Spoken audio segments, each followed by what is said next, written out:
জম্মু কাশ্মীরে পর্যটকদের উপর জঙ্গি হামলার জেরে চরম উত্তেজনা বিরাজ করছে ভারত ও পাকিস্তানের মধ্যে। স্থল, সীমান্ত ও আকাশপথ বন্ধসহ পাল্টাপাল্টি নানান পদক্ষেপে পরস্পরকে নাস্তানাবুদ করতে চাইছে দক্ষিণ এশিয়ার দুই পরমাণু শক্তিধর দেশ দুটি। হুমকি ধমকির পাশাপাশি সীমান্তেও মানা হচ্ছে না নিয়ন্ত্রণ রেখা চুক্তি। শুক্রবার রাতেও কাশ্মীর সীমান্তে সংঘর্ষে জড়ায় দুই দেশের সেনারা।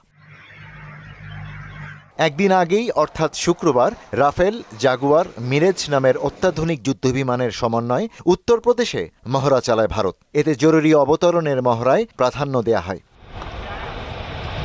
এর পরদিনই 450 কিলোমিটার দূরের লক্ষ্যবস্তুতে আঘাত হানতে সক্ষম ব্যালিস্টিক ক্ষেপণাস্ত্রের সফল উৎক্ষেপণ করেছে পাকিস্তান। আবদালি অস্ত্র ব্যবস্থা AWS নামের ক্ষেপণাস্ত্রটি ইন্ডাস সামরিক মহড়ার অংশ বলে দাবি করেছে ইসলামাবাদ। আর ISP বলছে সামরিক বাহিনীর সক্ষমতা যাচাই করতেই এ পরীক্ষা চালানো হয়েছে।